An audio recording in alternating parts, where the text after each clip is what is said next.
Bapak, Ibu, dan saudara-saudariku yang terkasih dalam Tuhan kita Yesus Kristus, salam sejahtera untuk kita semua.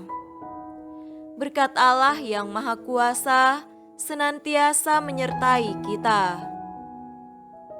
Hari Minggu tanggal 5 September tahun 2021 adalah hari Minggu biasa ke-23, hari Minggu Kitab Suci Nasional. Marilah kita mendengarkan dan merenungkan bacaan-bacaan Kitab Suci.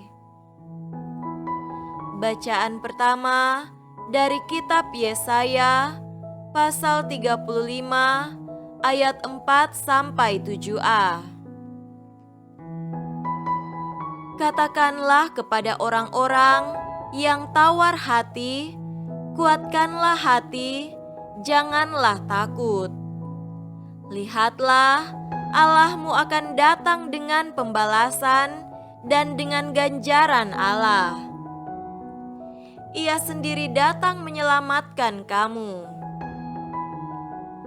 Pada waktu itu, mata orang-orang buta akan dicelikan dan telinga orang-orang tuli akan dibuka. Pada waktu itu, orang lumpuh akan melompat seperti rusa, dan mulut orang bisu akan bersorak-sorai. Sebab mata air memancar di padang gurun, dan sungai di padang belantara. Tanah pasir yang hangat akan menjadi kolam, dan tanah gersang menjadi sumber-sumber air. Demikianlah sabda Tuhan. Syukur kepada Allah.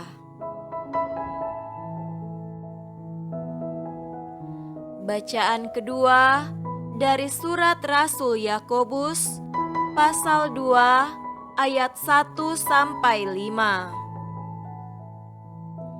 Saudara-saudaraku, sebagai orang yang beriman kepada Yesus Kristus, Tuhan kita yang mulia, janganlah imanmu itu kamu amalkan dengan memandang muka. Sebab jika ada seorang masuk ke dalam kumpulanmu dengan memakai cincin emas dan pakaian indah, dan datang juga seorang miskin ke situ dengan memakai pakaian buruk, dan kamu menghormati orang yang berpakaian indah itu dan berkata kepadanya, "Silakan Tuan duduk di tempat yang baik ini," sedangkan kepada orang yang miskin itu kamu berkata, "Berdirilah di sana." Atau, "Duduklah di lantai ini, dekat tumpuan kakiku." Bukankah kamu telah membuat pembedaan di dalam hatimu dan bertindak sebagai hakim dengan pikiran yang jahat? Dengarkanlah, hai saudara-saudara yang kukasihi, bukankah Allah memilih orang-orang yang dianggap miskin oleh dunia ini untuk menjadi kaya dalam iman dan menjadi ahli waris kerajaan yang telah dijanjikannya kepada barang siapa yang mengasihi Dia? Demikianlah sabda Tuhan. Syukur kepada Allah. Tuhan beserta kita sekarang dan selama-lamanya. Inilah Injil Yesus Kristus menurut Markus. Dimuliakanlah Tuhan. Injil Markus pasal 7 ayat 31-37. Kemudian Yesus meninggalkan pula daerah Tirus dan dengan melalui Sidon pergi ke Danau Galilea di tengah-tengah daerah Dekapolis. Di situ orang membawa kepadanya seorang yang tuli dan yang gagap dan memohon kepadanya supaya ia meletakkan tangannya atas orang itu. Dan sesudah Yesus memisahkan dia dari orang banyak, sehingga mereka sendirian, Ia memasukkan jarinya ke telinga orang itu, lalu ia meludah dan meraba lidah orang itu. Kemudian sambil menengadah ke langit, Yesus menarik nafas dan berkata kepadanya, "Efata," artinya terbukalah. Maka terbukalah telinga orang itu, dan seketika itu terlepas pulalah pengikat lidahnya, lalu ia berkata-kata dengan baik. Yesus berpesan kepada orang-orang yang ada di situ supaya jangan menceritakannya kepada siapapun juga. Tetapi makin dilarangnya mereka, makin luas mereka memberitakannya. Mereka takjub dan tercengang dan berkata, "Ia menjadikan segala-galanya baik, yang tuli dijadikannya mendengar, yang bisu dijadikannya berkata-kata." Demikianlah Injil Tuhan. Terpujilah Kristus.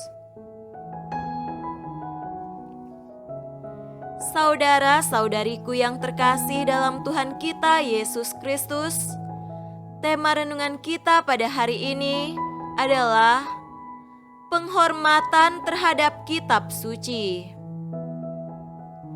Hari ini adalah Hari Minggu Kitab Suci Nasional. Setiap minggu pertama bulan September ditetapkan oleh gereja sebagai Hari Minggu Kitab Suci Nasional. Itu ditetapkan dalam sidang para uskup pada tahun 1977. Setelah tahun 1976, tersedia kitab suci lengkap dalam bahasa Indonesia. Menyadari pentingnya kitab suci di dalam kehidupan gereja, maka dipilihlah satu hari Minggu yang dikhususkan untuk penghormatan terhadap kitab suci. Itulah sebabnya hari Minggu pertama bulan September ini disebut sebagai Hari Minggu Kitab Suci Nasional. Selanjutnya, satu hari Minggu saja kemudian dirasa tak cukup. Maka, penghormatan, pendalaman, pembahasan dan permenungan tentang kitab suci tak hanya diadakan pada hari Minggu pertama bulan September, tetapi lalu diperluas menjadi 1 bulan. Itulah sebabnya muncul istilah BKSN atau Bulan Kitab Suci Nasional dengan bahan yang setiap tahun dipersiapkan oleh Lembaga Biblika Indonesia berupa buku panduan untuk pendalaman dan peribadatan, bahkan poster-poster tentang Hari Minggu Kitab Suci Nasional yang mencantumkan tema BKSN pada tahun bersangkutan.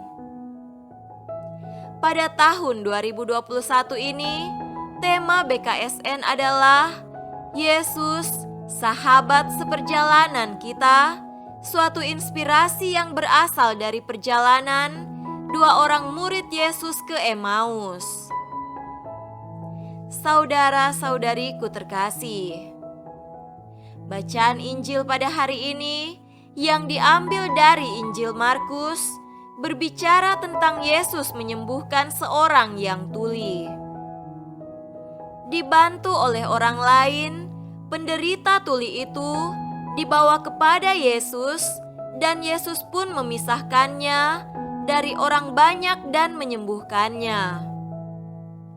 Amat menarik bahwa penyembuhan telinga orang yang tuli itu ternyata berkaitan dengan penyembuhan lidah orang tersebut karena orang tersebut tidak mampu berbicara.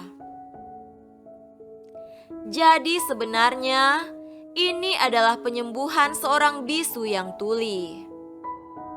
Sudah jelas orang ini tak mampu mendengar dan berbicara. Keduanya sangat berkaitan.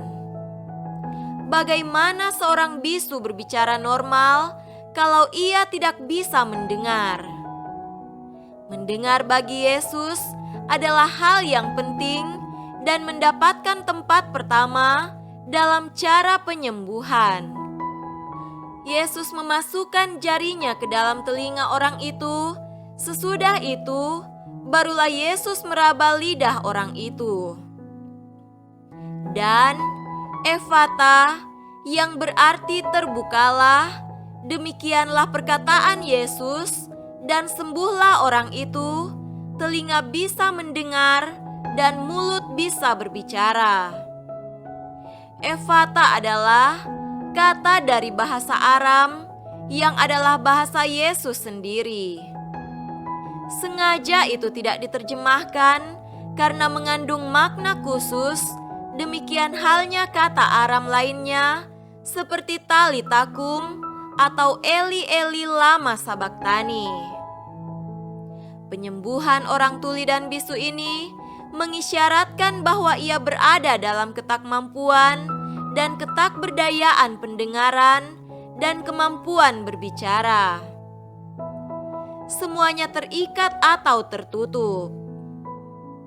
Kehadiran Yesus membuka ikatan-ikatan yang menutup kedua kemampuan itu, sehingga orang itu bisa mendengar dan berbicara. Hari Minggu kitab suci ini mengajak kita untuk mendengarkan firman Tuhan dan berbicara dalam arti mewartakan firman Allah lewat pengajaran dan praktek hidup yang nyata. Banyak telinga orang modern sudah tertutup terhadap firman Tuhan dan terbuka terhadap teknologi komunikasi. Banyak mulut orang zaman ini tertutup untuk mewartakan firman Tuhan, tetapi terbuka untuk kata-kata duniawi seperti desas-desus, kata-kata sumpah serapah, sindiran, celaan, kata-kata kotor, menyakitkan dan kata-kata kutukan. Semoga kita tidak termasuk di dalamnya. Amin.